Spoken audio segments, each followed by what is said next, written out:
Greetings once again, my friends and listeners, to another episode of Classic Radio Mysteries and Adventures. I am your host, Jordan Avon, and this episode is another offering from the 1950s science fiction radio program called Future Tense. The episode for today is entitled The Seventh Victim. Let's begin. Stay tuned now for excitement and adventure in the world of the future. Entertainment for the entire family produced right here in Kalamazoo.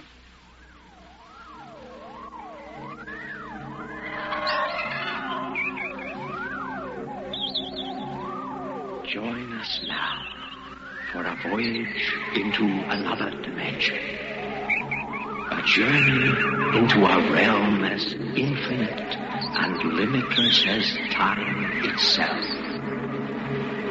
Our destination, the farthest reaches of the imagination.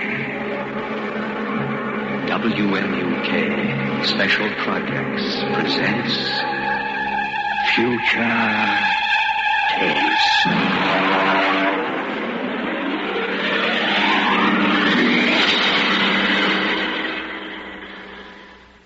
Now we go forward in time to the days when war has been outlawed, and in its place, there is a system of carefully controlled, legalized murder. Our story, The Seventh Victim, by Robert Sheckley. Yeah. Come in, Jerry. Are you anxious, Stan? Well, you know how it is when you're waiting for notification. It's been 2 weeks. The government's behind schedule as usual. Well, that's the way it always is. You can relax. I picked up the mail just before I came in. Here's your notification. That's it. That's it. Look, from the ECB. You're not going to open it now, are you? No, of course not.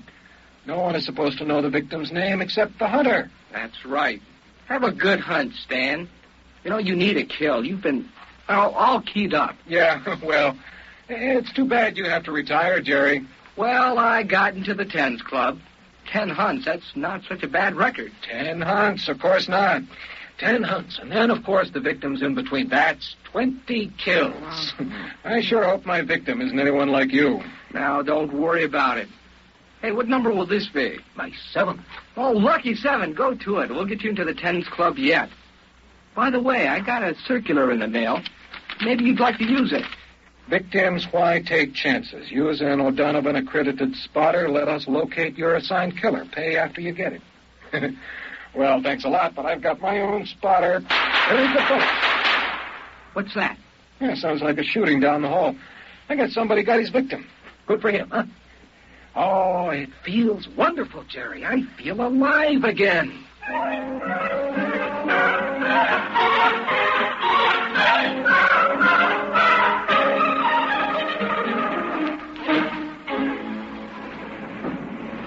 Hello, Ed. Oh, hi, Mr. Freeline. I'm going out on one, Ed. Well, good luck, Mr. Freeline. I suppose you want me to stand by. Yeah, that's right. I don't expect to be gone more than a week or two. I'll probably get my notification of victim status within 3 months of the kill. Well, I'll be standing by. Good hunting, Mr. Freeline. You be sure to save time for me now, Ed. I'd hate to be caught as a victim without a first-class spotter on my side. Now, don't you worry, Mr. Freeline. I'll be right there in your corner. I've got a couple of good ideas for an ambush I haven't tried yet. Good. Well, I'll get back in touch with you right after the kill. So long.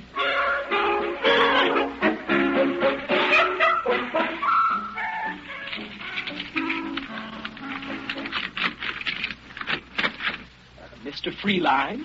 What are you doing in my apartment? Allow me. My card, Emmanuel Gale, Emotional Catharsis Bureau. ECB. What do you want from me?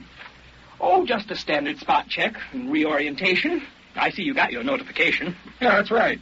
I haven't opened it yet. You mind? No, go right ahead. Anything wrong, Mr. Freeline? I mean, everything's there. Photographs, address, description, data. Yes, but it says Janet Marie. Janet Marie. I never killed a female. Is this in order? Well, just a moment while I check my list. Yes, that's right. The girl registered with the board under her own free will. The law says she has the same rights and privileges as a man. Could you tell me how many kills she has? Well, I'm sorry, sir, but the only information you're allowed is the victim's legal status and the descriptive data which you've received. Could I draw another? Well, you can refuse the hunt, of course. That's your legal right. But you'll not be allowed another victim until you have served. Oh, women. Always trying to horn in on men's games. Why can't they stay home? It just doesn't seem feminine. Look, Gail, do you mind if I start packing? Oh, no. Go right ahead. If you like, you can give me the historical checkout while you pack, and I'll just check it off here on my card. Well, all right. Where do you want me to start? Well, let's see. Question 1, I guess. When was the Emotional Catharsis Board established? The board was formed at the end of the Fourth World War, or the Sixth. It depends on if you count the new Argentina War. Well, either count will do. Go ahead. Well, let's see. Weapons increased in magnitude, efficiency, and exterminating power. Soldiers became accustomed to them, and it looked as if another war would be the war to end all wars. Would you hand me those shirts, please? Oh, yes, of course. So, this time the peace had to last for all time, but the government recognized the need for violence in a large percentage of mankind. They recognized the validity of competition, love of battle in the face of overwhelming odds, and these they felt were admirable traits. So their problem was to arrange a lasting peace that would stop the race from destroying itself without removing responsible traits. I'll just get a toothbrush in New York. Very good. Oh, very good. All right, Mr. Freeline. Now, if you could run down the basic rules. Well, anyone who wants to signs up with the ECB for 5 legal murders. Then, of course, he has to take his turn a few months later. If he survives, the Emotional Catharsis Board picks the victims' names at random. The hunter is allowed 6 months to make his kill. Armament? Yeah. He's allowed to use the standard caliber pistol, and he can wear no armor. The victim is allowed to wear armor and is allowed to hire spotters. Very good. Very good. Now, we don't have to go over the penalties for killing or wounding the wrong man. I'm sure you know all that. Oh, it's a beautiful system, isn't it? All the people who want to kill can. That's about 1/4 of the population. And those who don't want to don't have to. There aren't any big wars anymore. Just hundreds of thousands of small ones. All right, Mr. Freeline. You're checked out for orientation. All the same, I don't exactly like the idea of killing a woman. But she did sign up, didn't she? Yes, that's right. Janet Patton of New York. Strange, isn't it, Mr. Gale? Each killing is a new excitement. It's something you just don't tire of. Let's see. I guess that's it. Now a note to the milkman, and that's about all. Well, I'll be getting along, Mr. Gale. Good hunting, Mr. Freeline.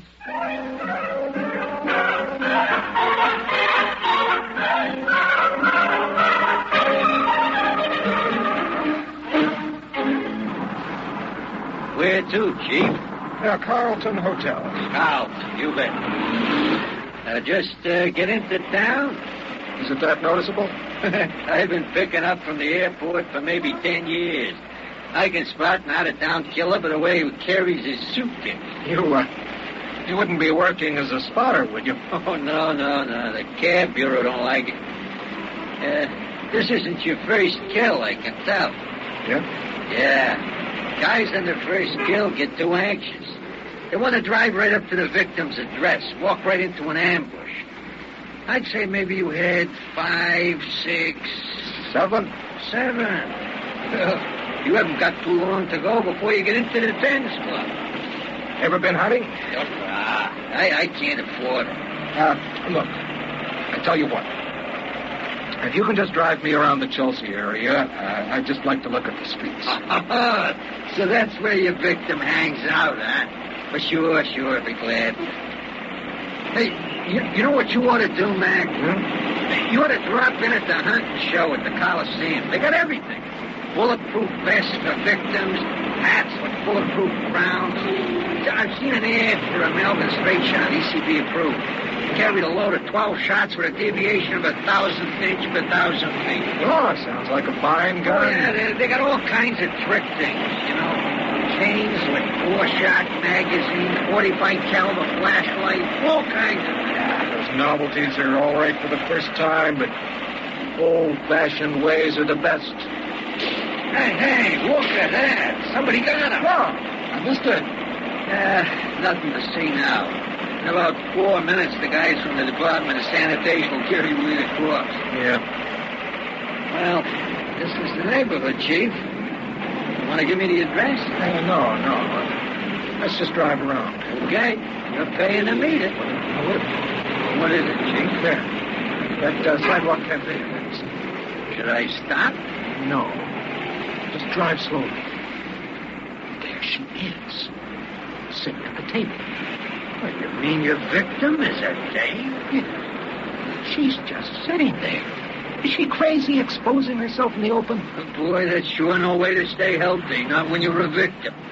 Drive around the block. Yeah, okay. Looks younger than the picture.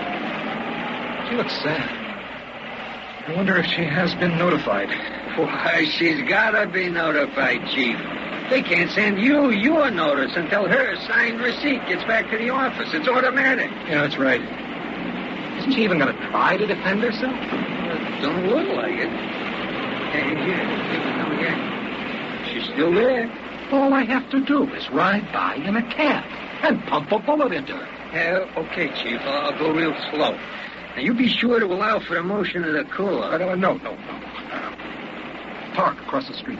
Sure. Both her hands are on top of the table. An easy, stationary target.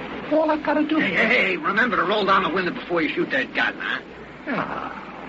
It's too easy. No, look, mister, hurry it up, will you? If a cop comes along, finds you shooting out of my cab, he'll give me a ticket for double park.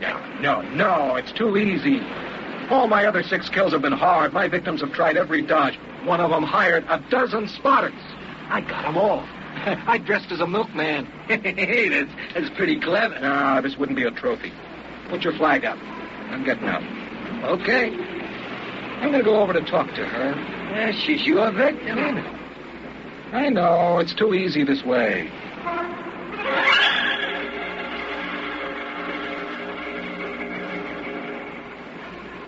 Hello. What? Look, if I'm being fresh, just tell me and I'll go.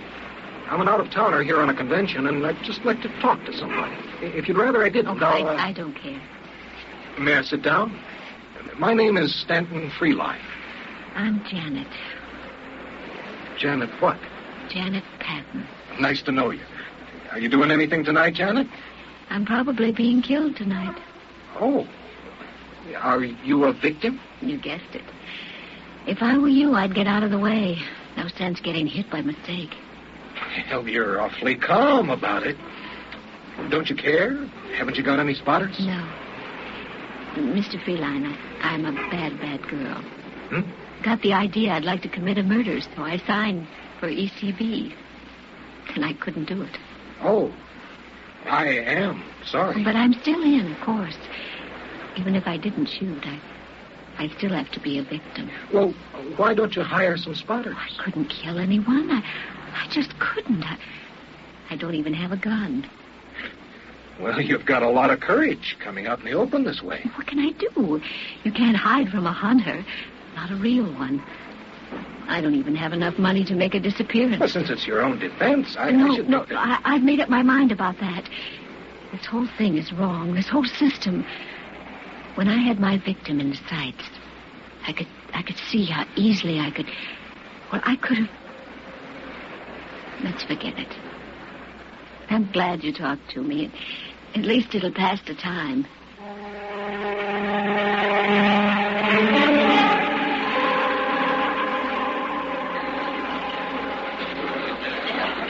It's been a lovely dinner. Just lovely. Well, I'm glad you liked it. I usually stop at this little place when I'm in New York. Do you come in often? Oh, on business. I'm in clothing, you know. What do you do? Oh, I'm an actress. Well, that's a laugh. I'm not really an actress. I'd like to be an actress, but none of the producers seem to see it that way. How old are you? I'm 25. I've only been in New York for a year. You know, you're really being very foolish just sitting out in the open that way. Why, your hunter could just come along and pump a bullet into you. I know. Somehow I feel safe with you.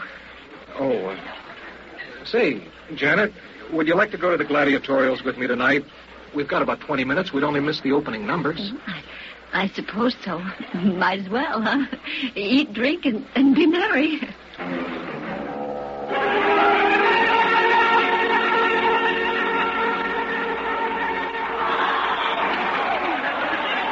I'm a little disappointed. Why?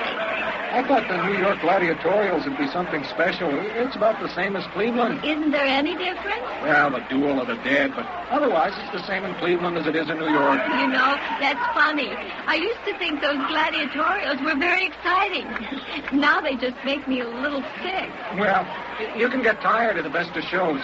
You know, frankly, I think it was a mistake starting to televise the gladiatorials. Cut down on the box office, for one thing. And for another, it just isn't the same as being right there in the stadium, you know? No, it isn't. Well, if you want to stay for the second half, let me see. They've got bullfighting, lion fighting, bow and arrow, and dueling on the high wire. No, I've had about enough. Shall I take you home? Would you please?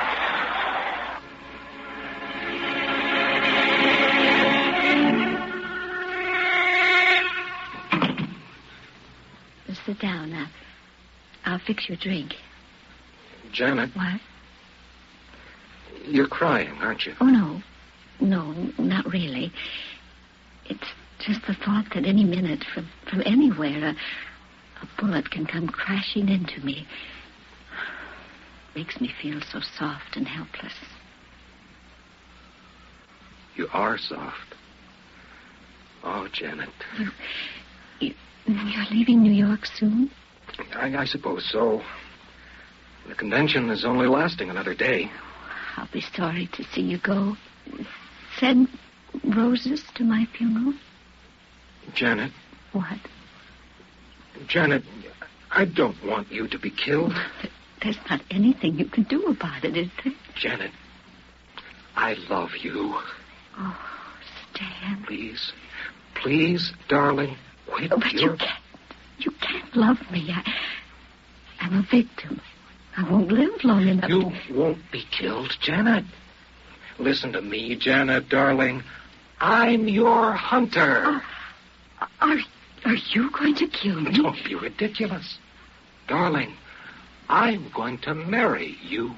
Oh, Stan, my darling.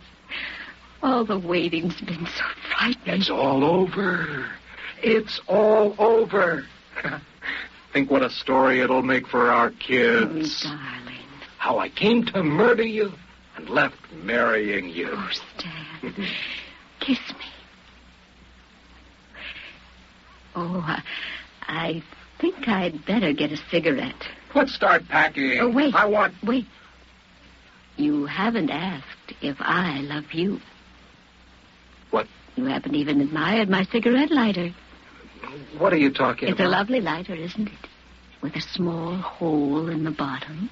Just large enough for a .38 caliber bullet. No. I'm not being funny, darling. Janet, I love you. I told you I love you. What's the matter with you? I don't love you, Stanton. I am a good actress, aren't I? Even though the producers don't think so. You knew all along. Yes, of course. Don't reach for that. Janet. Yes, darling. Well, now I can join the Tens Club.